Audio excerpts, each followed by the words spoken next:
What is up, ladies and gentlemen? Welcome to the HBH podcast takeover. I know what you're thinking. You're like, what is the HBH podcast takeover?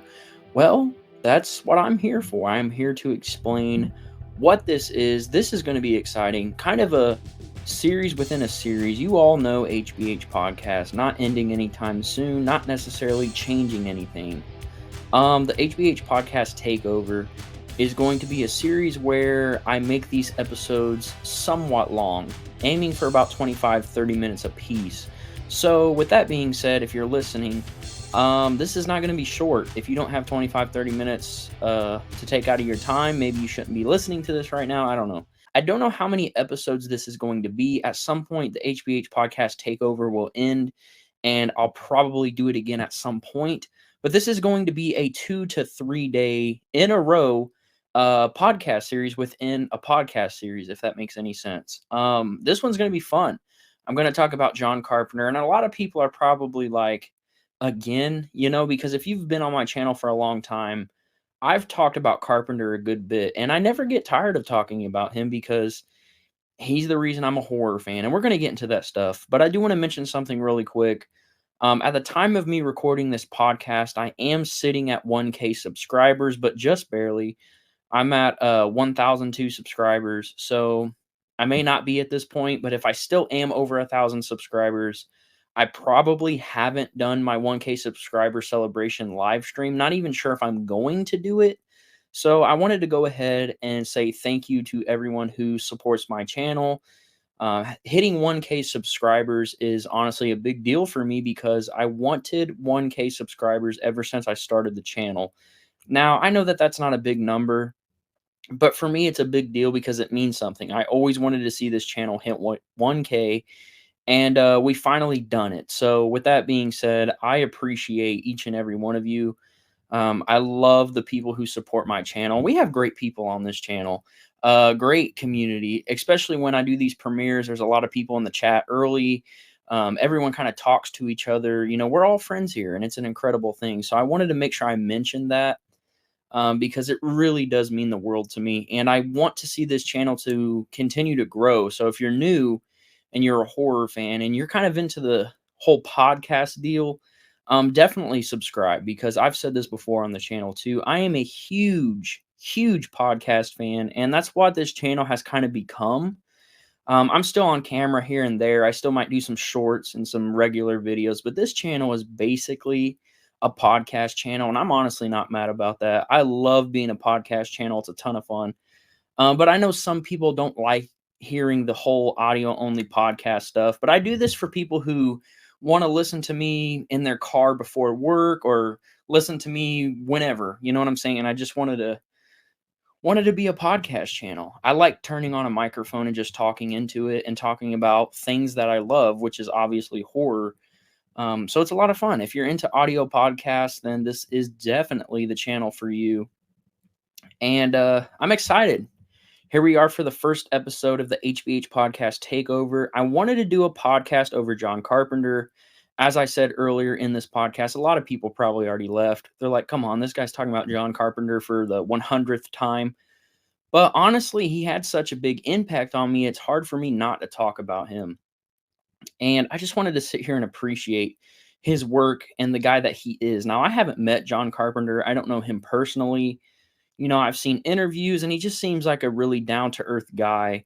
He really cares about the art that he creates, because I think if you make movies or compose music, which Carpenter does that, you're an artist, and he really cares about his art, and he really cares about the fans. He seems like just a really cool guy.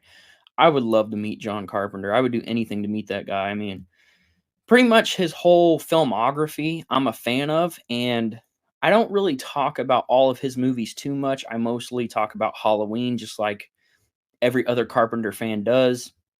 But I don't talk about his other films too much, and I kind of want to do that now. I want to talk about some of his other films. I'm going to try to cover a good bit of them. I'm not here to review these films. I'm just here to kind of talk about them. So, this is going to be a fun one. I cannot wait to talk about Carpenter's movies. So with that being said, I'm going to start with one that I never talk about on this channel, and that's Halloween. That's a joke. Obviously, I talk about Halloween a lot.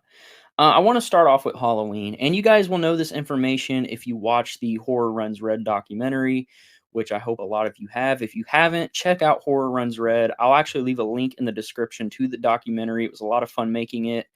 We had some awesome people on that documentary. It was a good time. But I want to talk about Halloween because this is the movie that did it for me. Every horror fan has their story on how they became a horror fan and certain movies that turned them into a horror fan. And for me, it was definitely Halloween.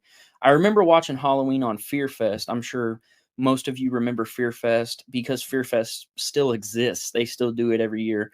I remember when Fear Fest was only on for like 2 weeks, and now it's on for an entire month, which is incredible. And Fear Fest is a good gateway for younger horror fans.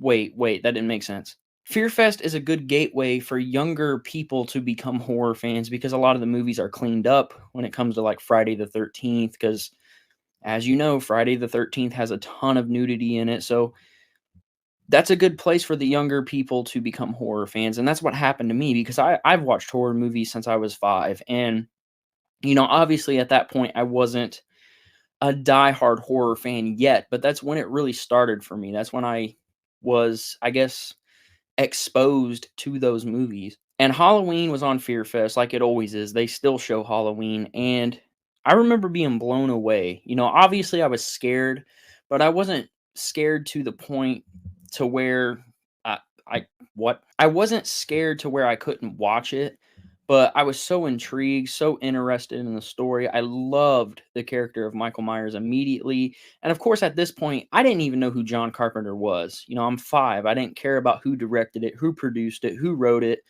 who the director of photography was. I didn't care about any of that stuff. I was there to see Michael Myers butcher babysitters, and you get that in Halloween. I mean, Halloween's a slow burn movie. It's funny because there's a lot of people nowadays, the younger generation, younger kids who would watch Halloween now and probably find it boring because it's such a slow burn film. You really don't get into the climax until the very end of the movie, the third act of the movie. And me being 5, I still loved it. I didn't care about the slow burn. I loved everything about it. It's just strange how sometimes people just don't love the same movies that you do. It's just, I don't know, it's weird. It's almost like you can't wrap your head around them not liking a movie that you absolutely love, but I get it, everyone's different. But I remember being in love with the whole slow burn idea because, the payoff is at the end of Halloween, and when you get to that payoff, it's definitely worth it. And there's a ton of horror movies that are slow burns and lead into this huge climax at the end, so I love that stuff. Halloween just stuck with me, and Fear Fest would show Halloween so much. I mean, that movie would be on 3 to 4 times a day during Fear Fest. I don't know if it still is. I'm sure it is because when we had cable, I would watch Fear Fest, every year, even the last year that we had cable. They would usually start Fear Fest with Halloween, like have a Halloween marathon, and also end it with Halloween at the end of October on Halloween night. So I'm sure they still do that. But yeah, Halloween stuck with me, man. And that's the movie that made me want to explore the genre more. So I owe a lot to Halloween. I owe a lot to John Carpenter. And I've said that plenty of times on this channel. So that's enough of me talking about Halloween. So up next, I want to talk about Carpenter's second best movie, in my opinion, and I think most Carpenter fans would agree, and that is The Thing from 1982. Again, I'm not here to review these movies. I just kind of want to talk about it. The Thing has the best practical effects that you will ever see in any horror movie. I don't care what movie it is. The Thing has them all beat. I love the practical effects in the movie. I love the characters. I love the setting. I love how Carpenter directed it. I love Kurt Russell. Kurt Russell is an amazing actor. And The Thing to me is a masterpiece. Now, I used to say, well, not used to say, if I can talk, I still say this. There's really no such thing as a perfect movie. You can find flaws in every movie ever made, but I think there are movies that are close to being perfection, and I think The Thing is one of them. I would definitely rate it a 10 out of 10 easily. I think most Carpenter fans would. Another example of a masterpiece would be like Stanley Kubrick's The Shining. I mean, I can go on for a while, But, these are movies to me that are 10 out of 10, that are perfect, but again, you can find flaws in pretty much everything. But The Thing never gets old. It ages better with time. I mean, that movie is almost like it was made yesterday. The Thing just doesn't get old. Um, I don't know. I don't know what to say about The Thing. It's just such a good movie. If you haven't seen it, watch it. It's a good remake. It's actually a remake of the film called The Thing from Another World that came out in the 50s.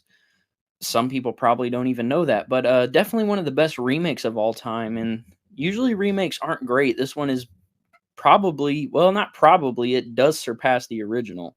And speaking of Kurt Russell, I want to talk about Escape from New York, which I know isn't a horror movie. This is definitely Carpenter's best non-horror film. And Escape from New York is such a fun action adventure movie, I guess it would be. And again, big Kurt Russell fan. I love the character of Snake Plissken. I love the fact that Donald Pleasance is in this movie as the president. Incredible stuff. Adrienne Barbeau is in this movie. And it's just such a good film. I think last year or earlier this year, Scream Factory put out the 4K to Escape from New York, and it like revitalized my love for that movie. Not that I ever lost love for Escape from New York, but watching it in 4K with the movie cleaned up just made me kind of appreciate it even more. I remember, I want to say before the pandemic, Walmart had the Scream Factory Blu-ray of Escape from New York for like $20, and at that point, I didn't see the movie yet. I didn't watch Escape from New York until definitely later on in my life. I didn't watch that at a young age. And the first time I watched it, I was blown away. I was like, this is incredible. Carpenter's style and the way that he composes music stands out. There, like, you can identify Carpenter's themes and Carpenter's movies right away. And as soon as I started Escape from New York, I was like, yes, I'm gonna love this. I don't care that it's not a horror fan. A horror fan? I don't care that it's not a horror film. I'm gonna enjoy this movie. I could tell right out of the gate. And I love the fact that this movie just goes to show you that Carpenter's more than just the horror genre. Of course, most of his filmography is horror movies, but like again, Escape from New York is a great example of Carpenter's more than just horror. And yeah, such a good movie, honestly. Now, Escape from LA, I might as well throw that in here. Escape from LA isn't as good. It's the sequel to Escape from New York, in case you didn't know. Kurt Russell came back to play Snake Plissken. Came out in 1996, I think, or 1997, late 90s, and definitely isn't as good as Escape from New York, but still a good film. I still have a lot of fun with it, but yeah, both good movies. Carpenter going outside of the horror genre is always cool, and yeah, I don't know what else to say about them. Just really, really amazing flicks. Something that's kind of sad, honestly, the fact that most of Carpenter's films didn't do good in the box office. Halloween did great, but other than that, all of the other ones kind of bombed. They definitely didn't do too well, which is really sad. Like, a lot of his movies gained a cult following over the years, and I hate that. I love pretty much everything Carpenter did. So he was really slept on for a long time. I mean, of course, he had his fans since Assault on Precinct 13 in 1976. But there's been Carpenter fans since day one. It's just sad that his movies didn't do as good as you would hope. You know what I mean? Especially if you're a hardcore Carpenter fan. But I'm glad that these movies have gained appreciation over the years. So I guess there is a positive to it. But it's just sad. I hate that because I wish all of Carpenter's films would have done extremely well. It's unfortunate that they didn't. Horror movies will live forever. So now I want to talk about the musical side of John Carpenter. I feel like people don't talk about his music all that much. Even I don't. So, I definitely should more.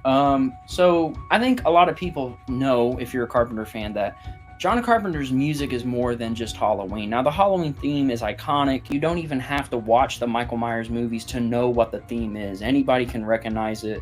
So obviously the Halloween theme is his biggest piece of music.